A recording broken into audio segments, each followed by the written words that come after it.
Malaikat itu di apa? Malaikat itu kan yo duwe pikiran. Terus iblis yo duwe pikiran. Sing padha-padha pikiran niku ya rada bener iblis. Pikirane lho ya. Tapi nurute bener malaikat. Jadi umpama agama kanut pikiran ya bener iblis. Mergo cara berpikir iblis iku Adam ku sangka lemah, aku sangka api. Berarti keren aku.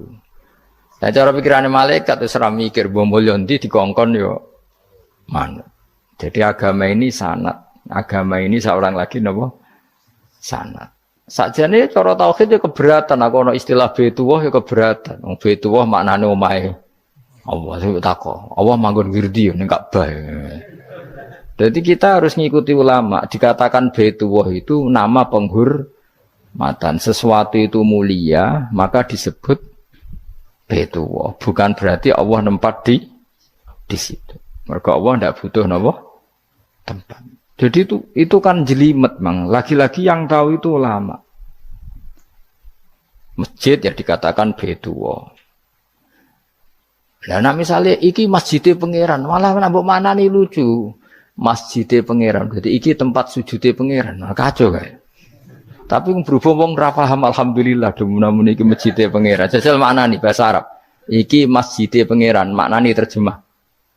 Iki tempat kacau. Baru kayak bodoh ora roh nek iku kacau. Jadi kacau. Ya mulane anut ulama. Jadi darani Baitullah apa dikatakan daleme Allah maknane apa idhofatut tasyrif.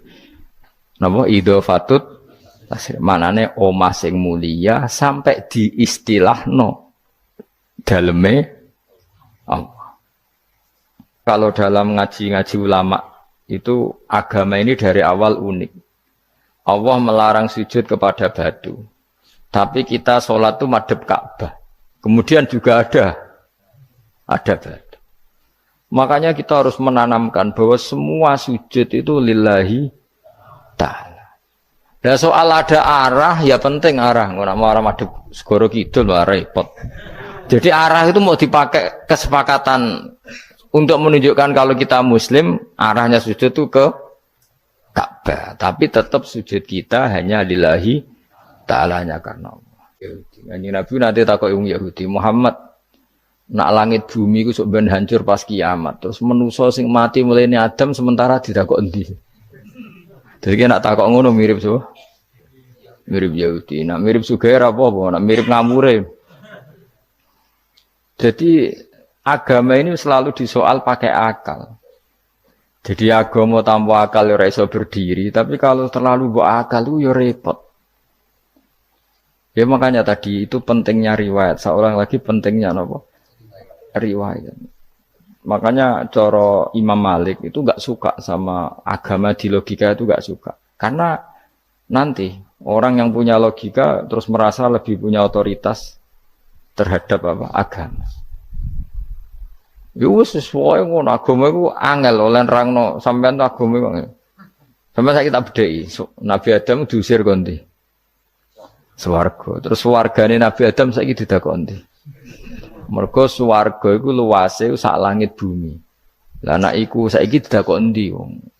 Swarga lebih luas ketimbang langit. Kan enggak mungkin sesuatu yang luas diletakkan di yang sempit.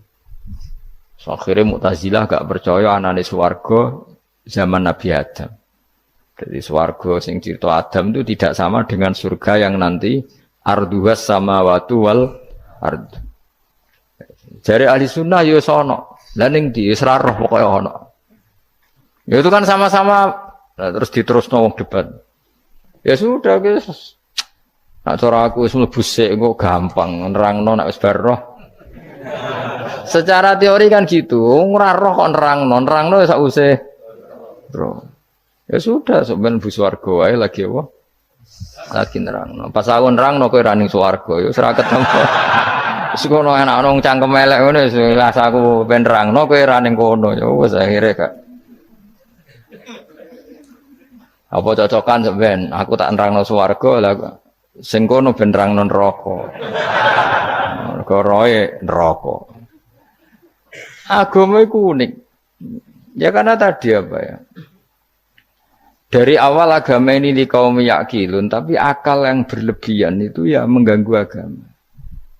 Ya sudah, makanya saya ulang lagi itu riwayat ya. Sebagian ini apa? Riwayat. Inna hadzal ilma dinun fangzuru amman ta'khuduna dinakum. Agama ini ilmu, kemudian kamu harus dari sanad yang benar, ya. Dari sanad yang apa? Dari sanad yang benar. Ya sudah seperti itu. Mana itu kalau setuju model kayak sholat sunat safar tidak harus madhep kiblat terus. Jadi agama ini sudah unik. Misalnya gini ya, sholat fardu kan wajib kiblat, tapi ada sholat yang nggak usah madhep kiblat, yaitu sunat safar. Misalnya orang di pesawat gini-gini. Karena guling-gilingan, hakikatnya kiblat itu tidak fokus kita namun Allah Subhanahu wa Ta'ala. Jadi memang agama, tapi lagi-lagi itu butuh riwayat. Seorang lagi butuh riwayat.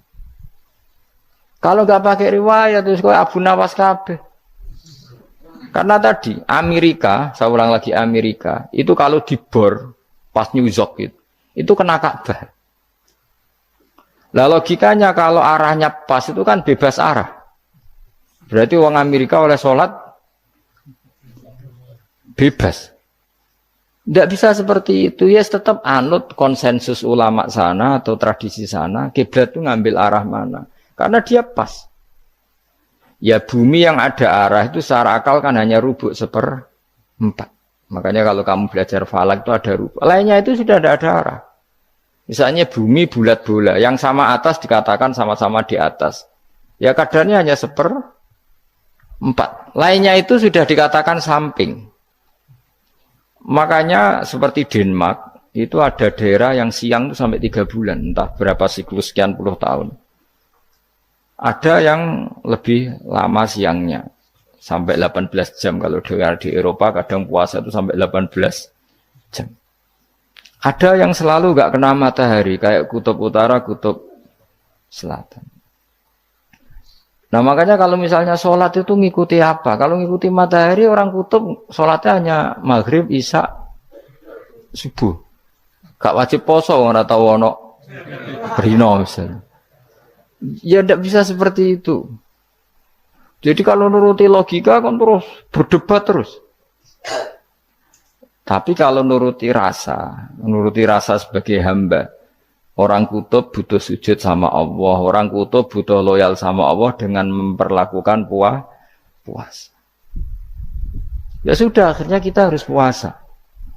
Nah, lalu kalau ukurannya matahari, mereka tidak punya matahari. Memangnya puasa itu penyebabnya wujudnya matahari, apa penyebabnya loyalitas sama Allah Subhanahu wa Ta'ala? Loyalitas. Kalau penyebabnya matahari ya, berarti kalau nggak ada matahari, nggak usah apa? Tidak usah seperti itu cara berpikir, makanya ngikuti ulama. Karena ulama yang tahu tradisinya Allah dan Rasul. Ya seorang lagi ulama yang tahu tradisinya Allah dan Rasul. Meskipun ya kadang saya enak dewe ulama. Mergo ya kadang ya mau kalau bolak-balik ngomong gak diterang nombek cangkem elek ora paham-paham. Makanya masyhur itu ada kiai di debat sama orang rodok PKI. Pak Kiai, kalau setan dari api masuk api kan biasa. Terus susahnya apa? Mau materinya dari api. Terus Kiai itu mek lemah, sawurna raine. Loro cung, nggih sakit. Jare wong kok lemah, kena lemah kok loro. Karena serak kena diterangno. Manusia materinya kan dari tanah, berarti kena dipendem urip-uripan. Piye ya? Ya loro ya, lha ya jare kok lemah kok dipendem ning lemah kok. Karena dijelaskan pakai lisan yang baik, gak paham-paham. Sebenarnya kita ini ingin selalu baik, tapi ada orang-orang diterangkan cara baik-baik itu. Wah, kayak misalnya ono wong kondo, Gus kula nu bojo kula cerewet ngene-ngene, apike kula pegat dicereweti bojo mbek diarani duda lara ndi? Oh lara diarani duda isen. Kue payu rabi dicereweti, ambek ra payu rabi jomblo, sakit mana? Sakit distatuskan jomblo. Malah kena dicereweti sabar prestasi baru. Mesti Wong ku diwolak-walik. Lah nek jar wis kula tak malan kula seneng mbek Imam Syafi'i. Kowe dirasani wong ning ngarepmu, diomongi, ambek dirasani seneng ndi? Seneng dirasani cara kowe. Jare Imam Syafi'i bukti ke wibawa, buktine ngomong ning ngarepmu rawani. Jadi Imam Syafi'i itu rileks urip. Ya Aba Abdillah, orang yang tadi muji-muji jenengan itu kalau di luar maki-maki jenengan. Jadi alhamdulillah. Kok bisa itu kan bukan pengkhianatan. Berarti saya wibawa, di depan saya enggak berani itu. Wong iku sowan Imam Syafi'i ya cium tangan ya hormat. Tapi setelah di luar menghujat. Singkat cerita dilaporkan ke Imam Syafi'i. Orang yang tadi nyium tangannya jenengan itu di luar ngerasani jenengan. Jadi Imam Syafi'i, alhamdulillah berarti aku wibawa, mendengarku rawani. Ya dianggap enteng saja. Terus ada orang misoi Ja'far Shadiq. Sayyid Ja'far Shadiq itu Sayyid putune Nabi, orangnya soleh alim, gurunya Abu Hanifah. Di antaranya gurunya Abu Hanifah itu Sayyid Ja'far Shadiq. Itu kalau dihujat orang diomongin ini. Dimaki-maki, sampai ke rumah.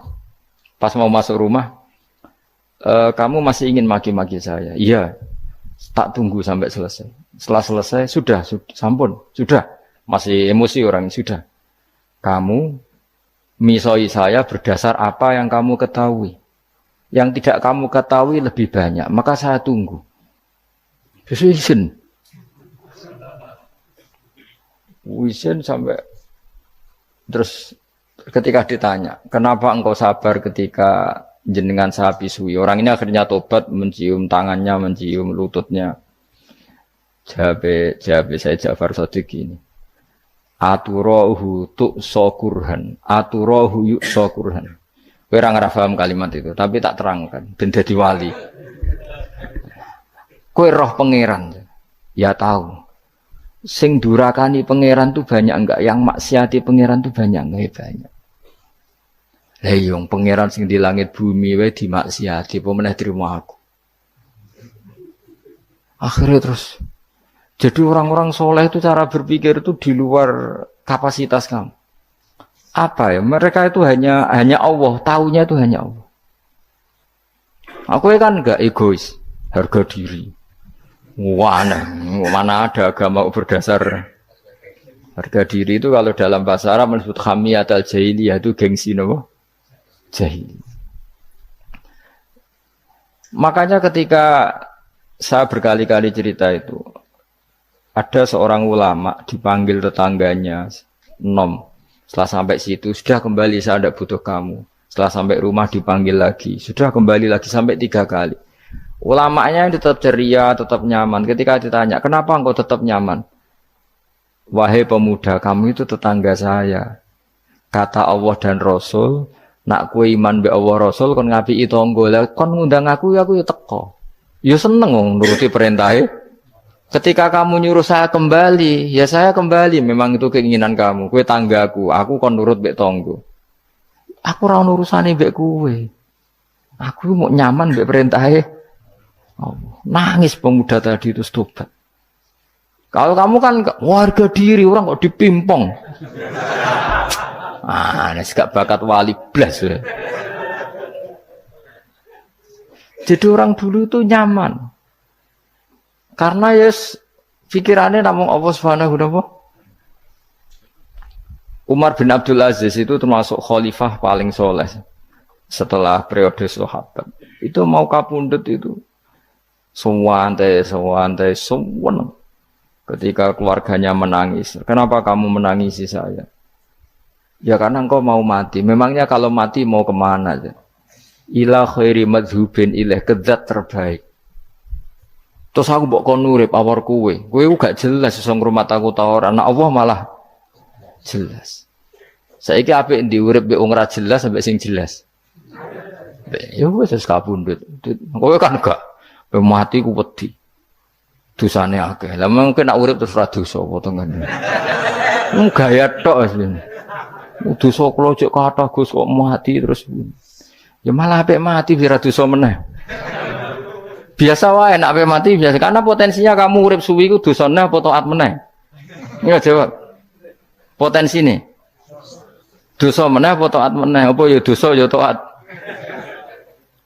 Terus pas mati pas taat atau pas dosa? Ya ora usah ngono biasa ya. Ape mati ae matur pangeran Gusti nak saene mati nggih. Mati mawon nak saene urip nggih. Urip mawon Gusti semua anut jenengan wis. Zaman kula urip sing ngrumat nggih jenengan mungkin sampun mati sing ngelola nggih napa? Jenengan pun donya sing ngurusin jenengan. Kan sebenarnya kalau kita berpikir gitu kan nyaman. Zaman kamu hidup yang mengendalikan jantung, paru-paru, oksigen juga Allah. Dan kamu nggak tahu caranya, tahu-tahu hidup. Tapi setelah mati dikubur kamu iskal. Lalu sistem pernafasan saya gimana setelah saya mati? Memangnya zaman yang dunia kowe roh. Oh karena ada oksigen. Nah, terus oksigen wujudnya karena apa kowe ya ora roh? Oksigen dari zat gini lah zat iku kok sapa ya ora roh. Mau gaya tok ngomong mau tetep akhirnya ora roh. Lan kadang kula gawok mbek wong goblok wis ora roh kabeh dari awal mau alam semoga iku gak usah nerang. Nah, artinya gini, kalau zaman di dunia kamu tidak bisa mengelola diri kamu sendiri, juga sama setelah mati tidak bisa mengelola diri kamu sendiri. Semua itu al-amru biyadil, semua itu dalam kekuasaan Allah Subhanahu wa ta'ala. Ya sudah, alaihi tawakkaltu wa ilaihi unib. Ya sudah, kita pasrah saja dan kita hanya kembali kepada Allah Subhanahu wa ta'ala. Ya sudah, itu agama. Tidak bawa logika pakai akal. Wah itu orang mati itu sudah nggak bisa apa-apa, sudah jadi tanah gini-gini. Ya, masalah catekar yang ngerti, nah, jadi tanah itu tidak bisa apa. Tapi masalahnya kita ini dikendalikan oleh zat yang bisa mengelola semua. Yaitu Nabi Adam diciptakan juga dari tanah. Ya sudah hanya berdasar riwayat itu yang kita akhirnya meyakini setelah kita mati juga bisa hidup lagi. Iki rasa khawatir, iblis itu ya dhaif, iblis ya lemah. Nyatane ya kowe tetep ngaji jalalan. Berarti ora sukses menyesatkan. Kodang di kowe iblis. Ya kodang sampean, kon ra ngaji tetep ngaji. Kon paham tetep ora paham. Berarti iblis itu enggak keren loh. Betul, saya setiap melihat orang sholat itu menyaksikan kekalahan apa? Iblis. Jadi iblis itu ya kalah ora kok hebat ya ora. Biasa mawon, ora usah sing hebat ya namung pangeran. Dari awal iblis wis menyerah ngadepi orang sing ikhlas. Ikhlas itu dimulai dari awal. Cara bahasa Inggris pokoke hilir sampai hulu sampai hilir kudu ikhlas kabeh. Misale kita duit, yakin nek iku wae Allah.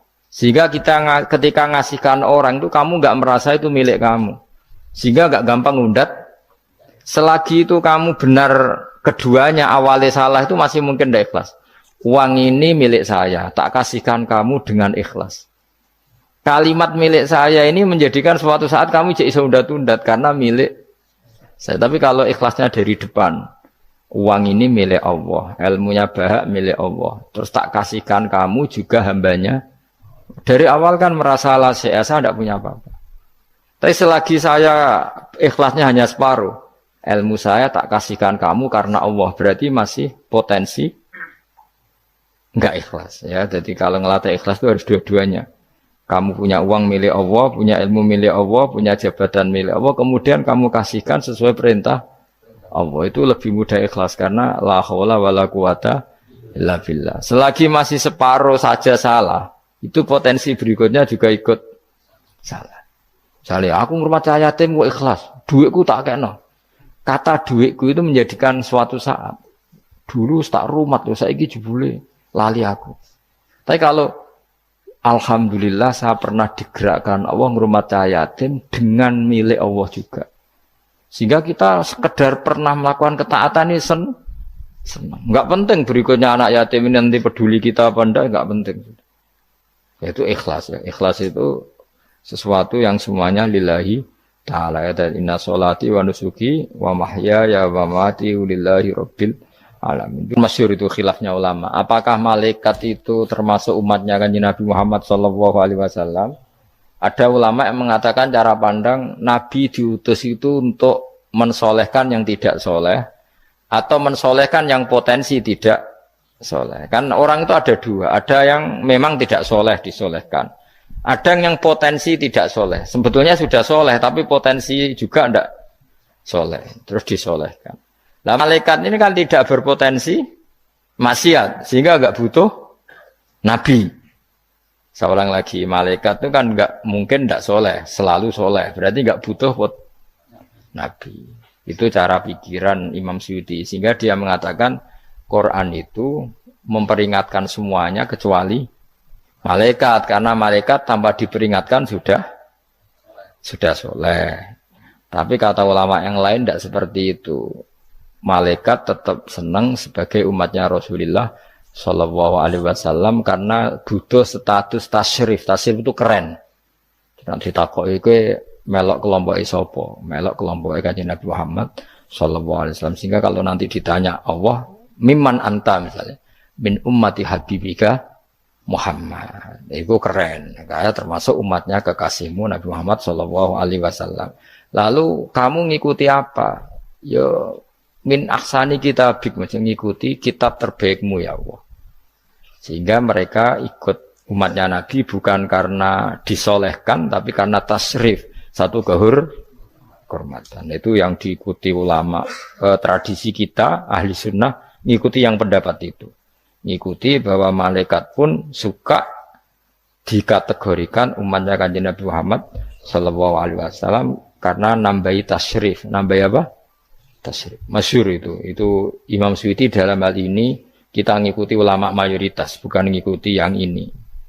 Masyhur kan Jibril ditanya, kan itu ketika Jibril ketemu Nabi Muhammad ditanya, untungnya apa kamu jadi safir? Safir itu kira-kira terjemahan bebasnya panitia saya.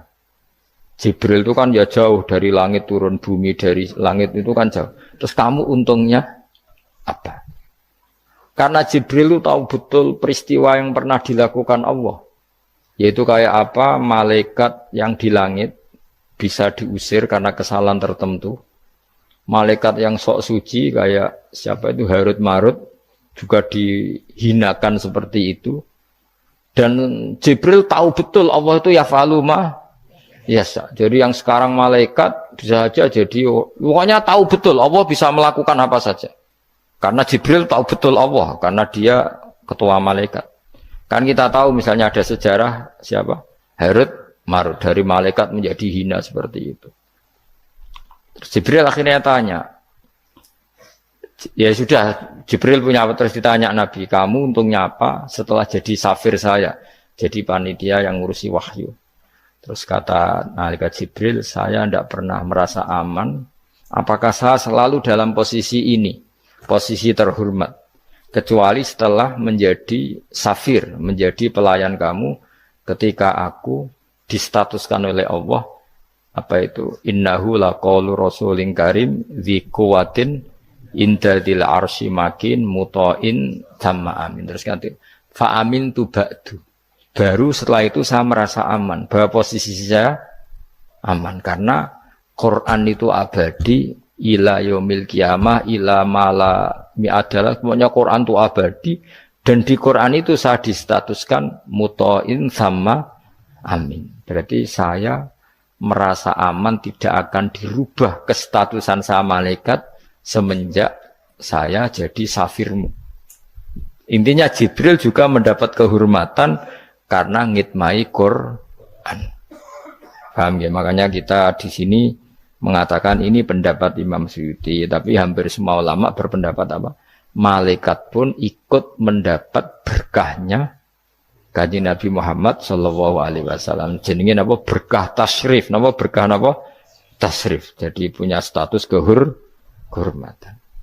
Nah, yang dikatakan Imam Suyuti itu murni logika. Murni logika tadi, yang namanya Quran itu memberi peringatan supaya yang enggak soleh menjadi soleh, dan malaikat tidak butuh itu karena sudah selalu soleh ya. Jadi itu logika saja, tapi kita berkeyakinan malaikat pun butuh, tapi untuk kehormatan.